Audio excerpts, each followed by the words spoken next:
ಎಲ್ಲರಿಗೂ ನಮಸ್ಕಾರ. Welcome to Smita Satish channel. ಇದು ನನ್ನ ವರಮಹಾಲಕ್ಷ್ಮಿದು ಬೆಳಗ್ಗೆ ಬ್ಲಾಗ್. ಸೊ 5 ಗಂಟೆಗೆ ಇದ್ದಿದ್ದ ಪೂಜಾ ಮಾಡ್ಬೇಕಂತ ಹೇಳಿ, ಯಾಕಂದ್ರೆ ಲಘು ಪೂಜಾ ಮಾಡಿದರೆ ಎಲ್ಲ ಲಘು ಕೆಲಸ ಆಕೈತೆ ಅಂತ ಹೇಳಿ ಬರೀ ಒಂದು 3 ತಾಸು ಮಲ್ಕೊಂಡಿದ್ದೆ ಅಂತ ಹೇಳಿದ್ನಲ್ಲ ಲಾಸ್ಟ್ ಬ್ಲಾಗ್ದಾಗ.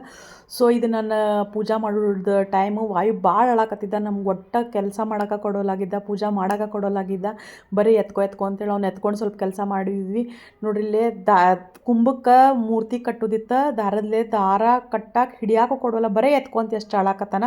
ಫೈನಲಿ ಅವ್ನಿಗೆ ಟಿ ವಿ ಹಚ್ಕೊಟ್ವಿ ನಾವು, ಯಾಕಂದ್ರೆ ಅವ್ನಿಗೆ ಅವಾಯ್ಡ್ ಮಾಡ್ತೀವಿ ನಾವು ಟಿ ವಿ ಹಚ್ಕೊಡೋದು. ಬಟ್ ಏನು ಮಾಡೋಕೆ ಬರಲಿಲ್ಲ, ಟೈಮ್ ಒಂದಿರಲಿಲ್ಲ, ಪೂಜಾ ಒಂದು ಆಗೋದಿತ್ತು ಅಂದ್ಕೊಂಡು ಟಿ ವಿ ಹಚ್ಕೊಟ್ವಿ. ಸುಮ್ಮನೆ ಆದ್ನವ. ಕಪಿಲ್ಗೆ ದೇವ್ರಿಗೆ ಕುಂಕುಮ ಯಾವಾಗ ಭಾಳ ಚಂದ ಹಚ್ಬೇಕಂತ ನಮ್ಮ ಮನೆ ಒಳಗೆ ದಿನ ಪೂಜಾ ಮಾಡೋಕ್ಕಾದ್ರೆ ಫೋಟೋ ಮ್ಯಾಗ ಅಷ್ಟು ಚಂದ ಹಚ್ಚಿರ್ತಾರೆ ಅವ್ರಿಗೆ ಒಟ್ಟು ಸಮಾಧಾನ ಆಗಂಗಿಲ್ಲ ಕುಂಕುಮ ಕರೆಕ್ಟ್ ಆಗುತ್ತೆ. ನಾನು ಸೊ ನಾ ಕೈಯಾಗ ಹಿಡಿದೆ ಅಂದ್ರೆ ನನಗೆ ಕಾಮಾಗೋಲ್ತು ತೊಗೊಂಡು ಅಂತೇಳಿ ಮತ್ತು ತಾವು ಕೈಯಾಗ ಹಿಡ್ದು ಕುಂಕುಮ ಹಚ್ಚಿದ್ರು ನೋಡ್ರಿ ಎಷ್ಟು ಚಂದ ಹಚ್ತಾರೆ. ಅವರಿಗೆ ಫೋಟೋಕ್ಕೂ ದಿನ ಹಂಗೆ ಹಚ್ತಾರೆ, ಅವ್ರಿಗೆ ಅದು ಒಂದು ರೂಢ ಆಗಿಬಿಟ್ಟೈತಿ. ಪರ್ಫೆಕ್ಷನ್ ಅಂತಾರಲ್ಲ ಅದು. ಇಲ್ಲಿ ನೋಡ್ರಿ ಅರ್ಶಿನ ಕುಂಕುಮ ಎರಡೂ ಹಚ್ಚಿದ್ರು ಅವರು. ನಾವು ಪ್ರತಿ ಸಲ ಬ್ಲೌಸ್ ಪೀಸ್ ಬೇರೆ ತರ್ತಿರ್ತೇವೆ ಅಂದ್ರೆ ದೇವರಿಗೆ, ನನಗೆ ಈ ಸಲ ರೆಡಿಮೇಡ್ ಬೇಕಾಗಿತ್ತು. ಇದಿಷ್ಟು ಚಂದ ಸಿಕ್ತು ನನಗೆ. ಇಲ್ಲೇ ನಮ್ದು ಪುಣಾನ್ಯಾಗ ಮಾರ್ಕೆಟ್ದಾಗ ಸಿಕ್ತು. ಭಾಳ ಅಂದ್ರೆ ಭಾಳ ಚಂದ ಐತಿ. ಅದ್ರಾಗ ರೆಡ್ ಕಲರ್ ಇನ್ನೂ ಎದ್ದು ಕಾಣಕತ್ತಿತ್ತು. ನಂಗೆ ಭಾಳ ಲೈಕ್ ಆಯ್ತು. ಅದ್ರ ಮ್ಯಾಲೆಲ್ಲ ವರ್ಕ್ನು ಭಾಳ ಚಂದ ಮಾಡ್ಯಾರ. ಆಮ್ಯಾಗ ಅದು ಗ್ರೀನ್ ಕಲರ್ ಬಾರ್ಡರ್ ಇರೋದ್ರಿಂದ ಭಾಳ ಚಂದ ಕಾಣಕತ್ತಿತ್ತು ನನಗೆ ಈ ಬ್ಲೌಸ್ ಪೀಸ್. ಈ ಹಬ್ಬದ ಹೈಲೈಟ್ ಆಗಿಬಿಟ್ಟಿತ್ತು ಅದು ನನಗರ. ಆಮ್ಯಾಗ ಕಳಸದ ಸ್ಥಾಪನೆ ಮಾಡಿದ್ವಿ. ಫೈನಲಿ ಮೂರ್ತಿನೂ ಇಟ್ವಿ ಇದ್ರ ಮೇಲೆ, ಕುಂಭದ ಮೇಲೆ. ಅದು ಕರೆಕ್ಟ್ ಮಿಡಲ್ಲೇ ಬೇಕಲ್ಲ, ಹಿಂಗೆ ಕರೆಕ್ಟ್ ನೋಡಾಕತ್ತಿದ್ರು. ಆಮ್ಯಾಗ ಈ ಸಲ ನಾನು ಮೀಶೋದಿಂದ ಫ್ಲವರ್ ಸ್ಟ್ಯಾಂಡ್ ತರಿಸಿದ್ದೆ. ಅದು ಸ್ಟಿಕ್ ಬರ್ತೈತಲ್ಲ, ಯಾಕಂದ್ರೆ ಮಾಲಿ ಹಾಕಿದ್ರು ಈಸಿ, ಒಟ್ಟು ಮೂವ್ ಆಗಂಗಿಲ್ಲ, ಬೀಳಂಗಿಲ್ಲ, ಜಾರಂಗಿಲ್ಲ ಅಂಥೇಳಿ. ಸೊ ಅದೊಂದು ಭಾಳ ಹೆಲ್ಪ್ಫುಲ್ ಆತಂತ ಹೇಳ್ಬೋದು. ಲಾಸ್ಟ್ ಇಯರ್ ನೋಡಿದ್ದೆ ನಾನು, ತರಿಸಿರಲಿಲ್ಲ, ಬಟ್ ಈ ಸಲ ತರಿಸಿದ್ದೆ ನಾನು ಅದನ್ನು. ಸೊ ವಂಶ್ ವಾಪಸ್ ಸ್ಕೂಲಿಂದನೂ ಬಂದ. 9:30 ಆಗಿತ್ತು ಅವ ಬಂದಾಗ. 6:45 ಹೋಗಿದ್ದ, ಫ್ಲ್ಯಾಗ್ ಹೋಸ್ಟಿಂಗ್ ಮಾಡಿ ಬಂದ. ಆಮ್ಯಾಗ ಅವನೇನು ತಿಂದಿರಲಿಲ್ಲ ಕೂಡ, ಅವಂಗೂ ಹೊಟ್ಟೆ ಸಾಕತ್ತಿತ್ತು. ಬಟ್ ಪೂಜಾ ಆಗೋ ಸಂಬಂಧ ಅವಂಗೂ ನಾ ಏನೂ ಮಾಡ್ಕೊಡೋಕ್ಕೂ ಆಗಿರಲಿಲ್ಲ. ಅವ್ನಿಗೆ ಹೇಳಿದೆ ಒಂದು 10 ನಿಮಿಷ ತಡೀಪ, ನಮ್ಮದು ಪೂಜಾ ಆದ್ಮೇಲೆ ನಿಂಗೆ ಫಟಾಫಟ್ ಮಾಡಿಕೊಡ್ತೀನಿ ಅಂತ ಹೇಳಿ. ಈ ಟೈಮಿಗೆಲ್ಲ ನಂಗೆ ನಮ್ಮ ಮಮ್ಮಿ ಭಾಳ ನೆನಪಾಕ್ಕಳ. ಯಾಕಂದ್ರೆ ಹೆಂಗೆ ಕೆಲಸ ಮಾಡ್ತಾರೋ ಏನೋ. ಈಗ ನಾವು ಅವಾಗ ಬರೀ ಏನಾರ ಮಾಡಿಕೊಡ್ಲಿಲ್ಲ ಅಂದ್ರೆ ಸಿಟ್ಟು ಮಾಡ್ತಿದ್ದೆ ನಮ್ಮ ಮಮ್ಮಿ ಮ್ಯಾಗ. ಹಂಗೆ ಹಿಂಗೆಲ್ಲ ಜಗಳಾಡ್ತಿದ್ವಿ, ಎಲ್ಲ ಮಾಡ್ತಿದ್ವಿ. ಈಗ ಅನ್ನಿಸ್ತೈತಿ ಖರೇನ ನಮ್ಮ ಮಮ್ಮಿ ಎಷ್ಟು ಎಫರ್ಟ್ಸ್ ಮಾಡ್ತಿದ್ರು ಅಂದರೆ ಈಸಿ ಅವ್ರಿಗೆ ಇವೆಲ್ಲ ಕೆಲಸ ಮಾಡೋದು. ನಮ್ಮ ಮಮ್ಮಿಗರ ರೀ, ನಮ್ಮ ಅತ್ತಿನೇ ಇರಲಿಲ್ಲ. ನಮ್ಮ ಮಮ್ಮಿ ಎಲ್ಲ ಫುಲ್ ಮನಿ ರೆಸ್ಪಾನ್ಸಿಬಿಲಿಟಿ ತೊಗೊಂಡಿದ್ಲು. ಸಣ್ಣ ಏಜ್ದಾಗ ಅವಾಗ ಮದುವೆ ಹಾಕಿದ್ವು. ಖರೇನ ಅದನ್ನೆಲ್ಲ ಹೆಂಗೆ ಮಾಡ್ತಿದ್ರು ಏನೋ ಈಗ ಅನ್ನಿಸ್ತೈತಿ. ನಮ್ಮ ಮಮ್ಮಿ ಭಾಳ ಎಫರ್ಟ್ಲೆಸ್ಸಿ ಎಲ್ಲ ಕೆಲಸ ಮಾಡ್ತಿದ್ಲು. ಹ್ಯಾಟ್ಸ್ ಆಫ್ ಹೇಳ್ಬೇಕು ಅನ್ನಿಸ್ತೈತಿ. ಈಗ ನಂಗೆ ಆ್ಯಸ್ ಅ ಮದರ್ ಆದ್ಮೇಲೆ ಅನ್ನಿಸ್ತೈತಿ ಒಂದೊಂದು ಏನಾರು ನಮ್ಗೆ ಅವಾಗ ಲೈಕ್ ಆಗ್ಲಾರ್ದು ಊಟ ಏನಾರು ಅಡುಗೆ ಮಾಡಿಲ್ಲ ಅಂದ್ರೆ ಜಗಳಾಡ್ತಿದ್ವಿ. ಈಗೆಲ್ಲ ಅನ್ನಿಸ್ತೈತಿ ಎಷ್ಟು ವ್ಯಾಲ್ಯೂ ಕೊಡ್ಬೇಕಂತೇಳಿ. ಈಗ ರೆಸ್ಪೆಕ್ಟ್ ಜಾಸ್ತಿ ಆಗೈತಿ ನಮ್ಮ ಪೇರೆಂಟ್ಸ್ ಮೇಲೆ ಅಂತ ಹೇಳ್ಬೋದು. ಮತ್ತು ನಾನಿಲ್ಲಿ ಉಡಿ ತುಂಬಕ್ಕೆ ಸ್ಟಾರ್ಟ್ ಮಾಡಿದೆ. ನಾವು ನಮ್ಮ ಗಂಡು ಮನೆಗೆ ಹೆಂಗೆ ಉಡಿ ತುಂಬ್ತಾರೆ ಅದೇ ಪ್ರಕಾರ ನಾನು ಉಡಿ ತುಂಬ್ತೇನೆ. ಅಂದರೆ 2 5 ಎಲೆ ಅಂದ್ರೆ 10 ಎಲೆ ಇಡ್ತೇನೆ. ಅದಾದ್ಮ್ಯಾಗ 5 ಥರದ ಡ್ರೈ ಫ್ರೂಟ್ಸ್ ಇಡ್ತೇನೆ. ಅಂದ್ರೆ ಬಾದಾಮ, ಕಾರಿಕ್, ದ್ರಾಕ್ಷಿ, ಆಮ್ಯಾಗ ಅಡ್ಕೆ ಬೆಟ್ಟ, ಇವನೊಂದು 5 ಥರದ್ದು ಎಲ್ಲನೂ ನಮ್ಮ ಯಾಕಂದ್ರೆ ಗಂಡು ಮನ್ಯಾಗ ದೀಪಾವಳಿ ದಿವಸ ಲಕ್ಷ್ಮೀ ಪೂಜೆ ಮಾಡ್ತಾರಲ್ರಿ ಅಂಗಡ್ಯಾಗ. ಸೊ ಅದನ್ನು ನೋಡಿ ಅದರಿಂದನೇ ನಮ್ಮ ಅತ್ತೆ ಹಂಗೆ ನಾನು ಫಾಲೋ ಮಾಡ್ತೇನೆ ಇಲ್ಲೆಲ್ಲ ಉಡಿ ತುಂಬೋದು.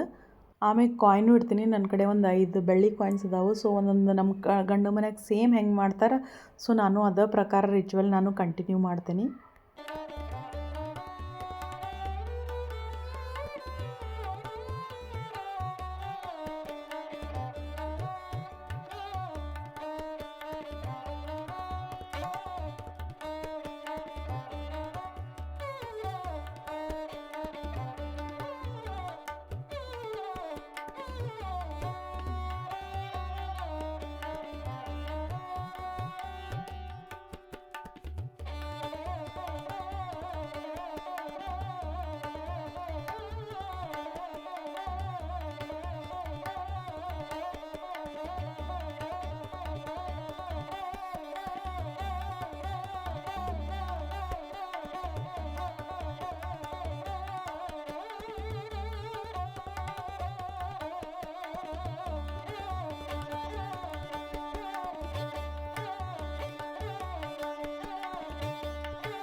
ಸೊ ಎಲ್ಲ ಪೂಜೆ ಮುಗಿದ್ಮ್ಯಾಗ ಪಟಾಕ್ಸಿ ಉಪ್ಪಿಟ್ಟು ಮಾಡಿದೆ. ಅವಂಗೂ ಭಾಳ ಹೊಟ್ಟಿಸ್ತಿತ್ತು ನೋಡ್ರಿ. ಅವ್ನು ಸಣ್ಣವನು ಟೇಬಲ್ ಮ್ಯಾಗ ಕೂತ್ಕೊಂಡು ತಿನ್ನಕತ್ತಾನ. ನನಗೂ ಭಾಳ ಹೊಟ್ಟಿಸ್ತಿತ್ತು. ಸೊ ನಾನು ಕ್ವಿಕ್ಕಾಗಿ ನಮಗೆ ಫೇವ್ರೇಟ್ ಆಮೇಲೆ ಕ್ವಿಕ್ಕಾಗಿ ಆಗೋದಂದ್ರೆ ನನಗೆ ಸ್ಪೆಷಲಿ ಉಪ್ಪಿಟ್ಟು. ಯಾಕಂದ್ರೆ ಹಬ್ಬದ ಹೋಳ್ಗೆ ಜಾಸ್ತಿ ಇರ್ತದೆ ಅಂದ್ಕೊಳ್ಳಿ ಲೈಟಾಗಿ ಟಿಫಿನ್ ಆಗಬೇಕಂತ. ಅದಾದ್ಮೇಲೆ ಬಡ ಬಡ ಹೋಳ್ಗೆ ಮಾಡೋಕ್ಕೆ ಸ್ಟಾರ್ಟ್ ಮಾಡಿದೆ. ಯಾಕಂದ್ರೆ ಲೇಟ್ ಆಗಬಾರ್ದಂತ. ಯಾಕಂದ್ರೆ ಅರ್ಶಿನ ಕುಂಕುಮಕ್ಕೂ ಎಲ್ಲ ಫ್ರೆಂಡ್ಸ್ನೂ ಕರೆದಿದ್ನೆಲ್ಲ. ಪ್ರತಿ ಸಲ ಹೋಳ್ಗೆ ಮಾಡಬೇಕಾದ್ರೂ ನಮ್ಮ ಮಮ್ಮಿ ನೆನಪಾಕ್ಕಳ. ನಂಗೆ ಮಮ್ಮಿ ಮಾಡಿದ ಹೋಳ್ಗೆ ನಂಗೆ ಭಾಳ ಲೈಕ್ ಆಕಾವು. ಫುಲ್ ತೆಳ್ಳಗೆ ಮಸ್ತಾಗಿರ್ತಾವೆ ಹೋಳ್ಗೆ. ಅಷ್ಟೇ ಅಲ್ದ ನಮ್ಮ ಮಮ್ಮಿ ಉದ್ದಿನ ವಡೆ ಮಾಡ್ತಾಳೆ ಹೋಳ್ಗೆ ಜೊತೆ. ನಂಗೆ ಅದು ಭಾಳ ಲೈಕ್ ಆಕೈತಿ. ಈಗೆಲ್ಲ ಮಮ್ಮಿಗಳು ನೆನಪು ಮಾಡ್ಕೊತೇವೆ. ಮದುವೆ ಆದ್ಮೇಲೆ ನಮ್ಮ ಮಮ್ಮಿ ಹಂಗೆ ಮಾಡ್ತಿದ್ಲು ಹಿಂಗೆ ಮಾಡ್ತಿದ್ಲ ಅಂತ. ನೈವೇದ್ಯ ಬೆಳಗಕ್ಕೆ ಸ್ಟಾರ್ಟ್ ಮಾಡಿದೆ. ಅಡುಗೆ ಆತು ಸಿಂಪಲ್ ಇರ್ತೈತಿ ನೈವೇದ್ಯ. ನಮ್ಮದು ಜಾಸ್ತಿ ಏನು ಹಿಡಿಯೋದಿರೋದಿಲ್ಲ. ಹೋಳ್ಗೆ ಅನ್ನ ಮತ್ತು ಕಡ್ಲಿಬ್ಯಾಳೆ. ನಾವೇನು ಕಡ್ಲಿಬ್ಯಾಳಿದು ಇದು ಮಾಡೋದಿರ್ತೇವೆ ಕೋಸಂಬರಿ, ಅದನ್ನು ಸಿಂಪಲ್ ಕಡ್ಲಿಬ್ಯಾಳೆ ನಮ್ದು ಇಷ್ಟ ನೈವೇದ್ಯ ಇರ್ತೈತಿ. ಮತ್ತೇನು ನಮ್ಮ ಮನ್ಯಾಗ ಹಿಡಿಯಂಗಿಲ್ಲ ನೈವೇದ್ಯ ಮಾಡ್ಬೇಕಾದ್ರೆ. ಸೊ ಇಲ್ಲಿ ನಮ್ಮ ಮಂದಿರದಾಗ ಒಂದು, ಆಮ್ಯಾಗ ಅಲ್ಲೇ ಲಕ್ಷ್ಮೀ ಮುಂದೆ ಒಂದು ಎರಡನೇ ನೈವೇದ್ಯ ಹಿಡಿದೆ ನಾನು. ನೈವೇದ್ಯ ಆದ್ಮೇಲೆ ತೆಂಗಿನಕಾಯಿ ಹೊಡ್ಯಾಕತ್ವಿ. ಅದು ವಾಯು ನೋಡ್ರಿ ಹೆಂಗೆ ನೋಡತ್ತಾನ. ವಾಯುಗೆ ಇದೆಲ್ಲ ಹೊಸಾದು ಫಸ್ಟ್ ಟೈಮ್ ಎಲ್ಲ ನೋಡಾಕತ್ತಾನ. ಯಾಕಂದ್ರೆ ಹೋದ ವರ್ಷ ಅವ್ನು ಭಾಳ ಸಣ್ಣವಿದ್ದ, ಅವ್ನಿಗೇನು ತಿಳಿತಿರ್ಲಿಲ್ಲ. ಹಿಂಗಾಗಿ ಅವ್ನಿಗೆ ಈ ಸಲ ಎಲ್ಲ ಆಮ್ಯಾಗ ಅವೇನು ಮಾಡ್ದೆ, ತೆಂಗಿನ ಹಾಲು ಕುಡಿಬೇಕು ಅನ್ನಿಸ್ತು ಅವಂಗೆ. ಒಡೆದಿದ್ರದ್ದು ಕಾಯ್ದು ನಾನೇ ಕುಡಿ ಹೆಂಗಂದ್ರು ಇಲ್ಲಿ ಬೆಳಗಾಕತ್ತಾರೆ ತೆಂಗಿನಕಾಯಿ ಅಂಥೇಳಿ ಒಂದಿಟ್ಟು ಕುಡ್ದ. ಅವ್ಗೆ ಯಾಕೆ ಚಲೋ ಅನ್ನಿಸ್ಲಿಲ್ಲ, ಏನು ಅನ್ನಿಸ್ಲಿಲ್ಲ, ಒಲ್ಲಂದು ವಾಪಸ್ ಕೊಟ್ಟ. ಅವ್ಗೆಲ್ಲ ಟೇಸ್ಟ್ ಮಾಡೋದಿರ್ತೈತಿ. ಅವ್ಗೇನಾರು ಲೈಕ್ ಆದ್ರೆ ಅಷ್ಟೇ ಮುಂದೆ ಕುಡಿಯೋದು ತಿನ್ನೋದು ಮಾಡ್ತಾನೆ. ಒಂದು ವೇಳೆ ಸಪೋಸ್ ಅವ್ಗೆ ಲೈಕ್ ಆಗಲಿಲ್ಲ ಅಂದ್ರೆ ಅವ ಏನೂ ಕುಡಿಯಂಗೂ ಇಲ್ಲ ತಿನ್ನಂಗಿಲ್ಲ ಇಟ್ಬಿಡ್ತಾನೆ. ಅದಾದ್ಮೇಲೆ ಈವ್ನಿಂಗ್ ಎಲ್ಲ ಫ್ರೆಂಡ್ಸ್ ಬರೋರು ಇದ್ರಲ್ಲ ಹಳದಿ ಕುಂಕುಮ್ಗೆ ಮುತ್ತೈದೆಯರು. ಹೀಗಾಗಿ ನಾನು ಹೇಳಿದೆ ಸೋಫಾ ಕವರ್ ಇವನ್ನೆಲ್ಲ ನಾ ಮೊದಲು ಒಗೆದು ಇಟ್ಟಿದ್ದೆ. ಕಪಿಲ್ಗೆ ಹೇಳಿದೆ ಚೇಂಜ್ ಮಾಡಂತ. ಅವ್ರು ಚೇಂಜ್ ಮಾಡಕತ್ತಾರ. ನಾನು ಇಲ್ಲೆಲ್ಲ ಹತ್ತರ ಒಳಗಂದ್ರೆ ಗುಲಾಬ್ ಜಲ್ ಹಾಕಾಕತ್ತಿದ್ದೆ ಬಂದವ್ರಿಗೆ ಇದು ಮಾಡೋಕ್ಕಂತೇಳಿ. ಇದು ನಮ್ಮ ಅಜ್ಜಂದು ಹಳೆ ಕಾಲದ್ದು ಹತ್ತರದಾನಿ ಏನಂತಾರೆ ಗೊತ್ತಿಲ್ಲ ಇದಕ್ಕೆ. ಸೊ ಅದಿದೆ ನಮ್ಮ ಮಮ್ಮಿ ನಂಗೆ ವಾಯುಂದು ಹೆಸರಿಡ್ಬೇಕಾದ್ರೆ ಕೊಟ್ಟಿಲ್ಲ. ಸೊ ಅದನ್ನು ಯೂಸ್ ಮಾಡ್ತೇನೆ ನಾನು ಈಗೂ. ಸೊ ಅದ್ರಾಗ ನಾನು ಗುಲಾಬ್ ಜಲ್ ಹಾಕಿದೆ. ಸುಮ್ಮನೆ ಟ್ರೈ ಮಾಡಿದೆ ಹಾಕಿ ಗುಜ್ಜಿ ಬರ್ತೈತೆ ಇಲ್ಲ ಅಂತೇಳಿ ಯೂಸ್ ಮಾಡ್ತೀನಿ. ಸುಮ್ಮನೆ ನಾಟಕ ಮಾಡಕತ್ತಿದ್ದೆ. ಆಮ್ಯಾಗ ಇಲ್ಲಿ ನೋಡ್ರಿ ಚೇಂಜ್, ಇಲ್ಲಿ ಸೋಫಾ ಕವರ್ ಚೇಂಜ್ ಹಾಕತ್ತಿದ್ರೆ ವಾಯುಗೆ ಯಾರು ಬೇಕು ಹುಡುಗರು, ವಾಯು ಬರೀ ಹುಡುಗರು ಬೇಕು ಆಟ ಆಡೋಕೆ. ಇವಕ್ಕಿನ್ನೂ ಸಣ್ಣಕ್ಕಿದ್ದಾಳ, ಈಕಿ ಜೊತೆ ಭಾಳ ಆಟ ಆಡ್ತಾನೆ. ಆಕಿ ಬಂದು ಆಕಿ ಸ್ಕೂಲಿಗೆ ಹೋಗಿದ್ಲು. ಹಿಂಗಾಗಿ ಆಕಿ ಬಂದ ಮೇಲೆ ನೋಡ್ರಿ ಇಬ್ಬರದು ಡ್ಯಾನ್ಸ್ ಎಲ್ಲ ನಡೆದೈತಿ. ಇದನ್ನೇನದ ಹಾಡು ಕೇಳ್ಕೊತ ಟಿ ವಿದಾಗ ಅವರಿಬ್ಬರು ಹೆಂಗೆ ಮಾಡಕತ್ತಾರ. ಅವತ್ತು ಆ್ಯಕ್ಚುಲಿ ಆಕಿ ಸ್ಕೂಲ್ ಇರಲಿಲ್ಲ, ಆಕಿ ಮನೆಗೆ ಇದ್ಲ. ಆಮೇಲೆ ಬಂದ್ಲು. ಯಾಕಂದ್ರೆ 15th ಆಗಸ್ಟ್ ಇದು ಸುಟ್ಟಿ ತಗೊಳ್ಳಿಲ್ಲ. ಅಂಕಲ್ ಉಡಿ ತುಂಬಾಕೆ ಎಲ್ಲರಿಗೂ ಅಂತೇಳಿ ನಾನು ಅಕ್ಕಿ ಪ್ಯಾಕೆಟ್ ಮಾಡಕ್ಕೆ ಕೊಟ್ಟಿದ್ದೆ. ಅವ್ರು ಅಕ್ಕಿ ಪ್ಯಾಕೆಟ್ ಮಾಡಿಕೊಟ್ರೆ ಇಲ್ಲೆಲ್ಲ ಕಪಿಲ್ ಮನೆ ಎಲ್ಲ ಡೆಕೋರೇಷನ್ ಮಾಡಕ್ಕಂದ್ರೆ ನಮ್ಮ ಕಡೆ ಭಾಳ ಅದಾವೆ ಇವು ಮಾಲೆಲ್ಲ. ನಾನು ತೊಗೊಂಬಂದಿದ್ದೆ ಈ ಸಲ ಎಕ್ಸ್ಟ್ರಾನು 6. ಇದೇನು ವೈಟ್ ಆ್ಯಂಡ್ ರೆಡ್ ಕಾಣಕತ್ತೈತಲ್ಲ, ಇದನ್ನ ಈ ಸಲ ತೊಗೊಂಬಂದಿದ್ದೆ. ಭಾಳ ಚಂದ ಕಾಣಕತ್ತಿತ್ತು. ಸೊ ಕಪಿಲೆಲ್ಲ ಮನೆ ಡೆಕೋರೇಷನ್ ಮಾಡಕತ್ತಿದ್ದೆ. ಅಷ್ಟೊತ್ತಿಗೆ ನಾನು ಇನ್ನೊಬ್ಬಕಿ ಫ್ರೆಂಡ್ ಬಂದ್ಲು ಪ್ರಗತಿ. ಆಕೆಂದು ನಾನು ಹಿಂಗಿಲ್ಲೇ ದೇವ್ರ ಮುಂದೆ ಬೇಕಂದ್ರೆ ಹೂ ಭಾಳ ಉಳ್ದಿದ್ದು. ಹಿಂಗಾಗದ್ರದ್ದು ನಾನು ಹಿಂಗೆ ರಂಗೋಲಿ ಮಾಡಿಕೊಡ್ತೇನೆ ತೊಗೊಂಡು ಬಾ ಅಂತ. ನಾನು ಆಕೆಗೆ ಬ್ಯಾಡ್ ಅನ್ನಕತ್ತಿದ್ದೆ. ಯಾಕಂದ್ರೆ ಆಕಿದು ಮನ್ಯಾಗ ಪೂಜಾ ಇತ್ತು. ಅಂದರೂ ಆಕೆ ಕೇಳಿಲ್ಲ. ನಾ ಇಷ್ಟರ ನಾ ಹೆಲ್ಪ್ ಮಾಡ್ತೇನೆ ಅಂತೇಳಿ ಪಾಪಕ್ಕಿ ನಾ ಪ್ರಗತಿ ನಂಗೆ ಹೆಲ್ಪ್ ಮಾಡಿ ಹೋದ್ಲು.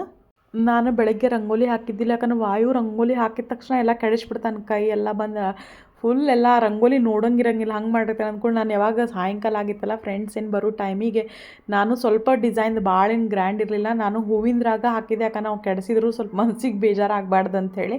ರಂಗೋಲಿರಾಗ ಹಾಕಕ್ಕೆ ಭಾಳ ಟೈಮ್ ತೊಗೋತೈತಿ ಹಿಂಗಂಥೇಳಿ ನಾನೊಂದು ಸಣ್ಣ ಸಿಂಪಲ್ ರಂಗೋಲಿ ಹಾಕಿದೆ.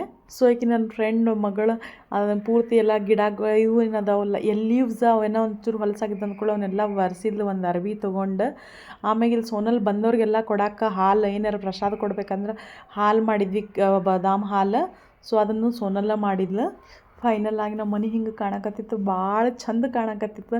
ಆ ಲಕ್ಷ್ಮೀ ಇಟ್ಟೂರಿದ್ರಂತೂ ಇನ್ನೂ ಮನೆಗೆ ಕಳ ಬಂದಿತ್ತು. ಕರೆನ ಯಾವ್ದಾರ ಒಂದು ಪೂಜಾ ಪುನಸ್ಕಾರ ಏನೋ ಮಾಡಿರಿ ಮನ್ಸಿಗೆ ಒಂಥರ ಶಾಂತಿ ನೆಮ್ಮದಿ ಏನೋ ಸಿಗ್ತೈತಿ. ನಾ ಅಂದ್ಕೊಂಡಿರ್ಲಿಲ್ಲ ನಾ ಇಷ್ಟೆಲ್ಲ ಪೂಜಾ ಎಲ್ಲ ಪುನಸ್ಕಾರ ಮಾಡ್ತೇನೆ ಅಂತೇಳಿ. ಬಟ್ ಯಾಕಂದ್ರೆ ನಾನು ಇದಕ್ಕೆಲ್ಲ ಅಂದ್ರೆ ನಮ್ಮ ಮಮ್ಮಿನ ಕಾರಣ ಅಂತ ಹೇಳ್ಬೇಕಂದ್ರೆ ನಮ್ಮ ಮಮ್ಮಿ ಸಣ್ಣ ವಯಸ್ಸಾಗಿದ್ದಾಗಿಂತ ನಾ ಏನು ಹೇಳಿದ್ದೆ ಮನೆಗೆ ಬಂದಾಳಲ್ರಿ, ಆಕೆಗೆ ಯಾರೂ ಹೇಳೋರು ಇದ್ದಿಲ್ಲ ನೀವು ಪೂಜಾ ಮಾಡು ನೋಪಿ ಮಾಡು. ನಮ್ಮ ಜೈನ ಧರ್ಮದಾಗ ಭಾಳ ನೋಪಿ ಎಲ್ಲ ಮಾಡೂ ಇರ್ತಾವೆ. ಅದನ್ನೆಲ್ಲ ನಮ್ಮ ಮಮ್ಮಿ ಮಾಡಿಕೊಂಡು ನಮ್ಮ ಮನ್ಯಾಗ ಎಲ್ಲರಿಗೂ ನಮ್ಗೆ ಅಡುಗೆ ಮಾಡಿಟ್ಟು ಎಲ್ಲ ಕೆಲಸ ಮಾಡಿಟ್ಟು ಹೋಗಿದ್ಲು. ಯಾಕಂದ್ರೆ ನಾವು ಸಣ್ಣವರು ನಮಗೂ ಏನು ಮಾಡೋಕ್ಕೆ ಬರ್ತಿರ್ಲಿಲ್ಲ. ಆಮ್ಯಾಗ ನಮ್ಗೆ ಅಜ್ಜಗಳು ಇಬ್ಬರು ಇರ್ತಿದ್ರು.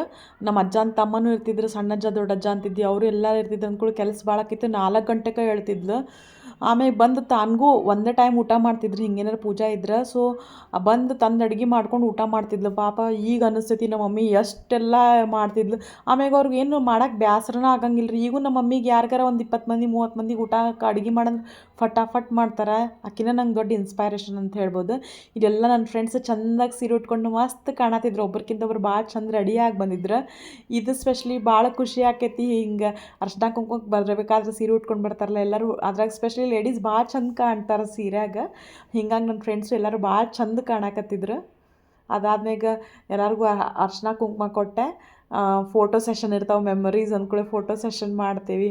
ಒಂಥರ ಏನೋ ಎಲ್ಲ ಖುಷಿ ಕೊಡ್ತೈತಿ ಇದು ಪೂಜಾ ಪುನಸ್ಕಾರ. ಹಲ್ದಿ ಕುಂಕುಮ ಅನ್ರಿ, ಫ್ರೆಂಡ್ಸ್ ಮನೆಗೆ ಬರೋದನ್ರಿ, ಅವ್ರು ಬ್ಲೆಸ್ಸಿಂಗ್ ಮಾಡೋದಿರಲಿ, ಎಲ್ಲನೂ ಇವು ಖರೇನ ಇಂಡಿಯನ್ ಕಲ್ಚರ್ ಅಂತಾರಲ್ಲ, ಇವು ಖರೇನ ಯಾವುದು ಎಲ್ಲದಕ್ಕೂ ಒಂದೊಂದು ಮೀನಿಂಗ್ ಐತ್ರಿ. ಒಂದು ಆರತಿ ಬೆಳಗೋದ್ರಿಂದ ಹಿಡಿದು ಒಂದು ಅರ್ಶಿನ ಕುಂಕುಮ ಕೊಡಬೇಕಾದ್ರೂ ನಾವು ಎಲ್ಲ ಕೊಡ್ತೀವಲ್ಲ ತಾಂಬೂಲ, ಅದರಿಂದ ಎಲ್ಲದಕ್ಕೂ ಒಂದೊಂದು ರೀಸನ್ ಅದಾವಂತ ಹೇಳ್ತಾರೆ.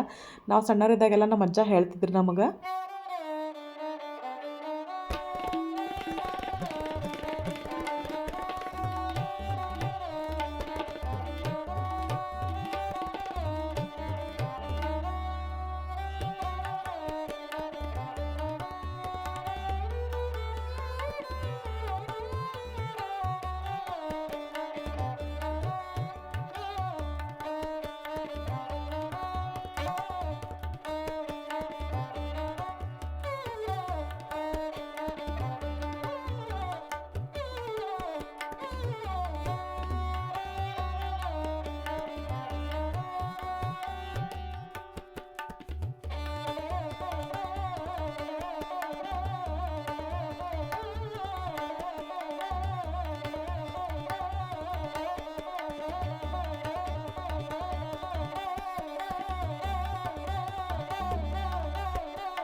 ಪ್ರತಿ ವರ್ಷ ಹಲ್ದಿ ಕುಂಕುಮಕ್ಕೆ ಎಲ್ಲರಿಗೂ ಕರೆದವ್ರಿಗೆ ಏನಾರ ಕೊಡ್ತೇನೆ ಬ್ಲೌಸ್ ಪೀಸ್ ಬದಲಿ.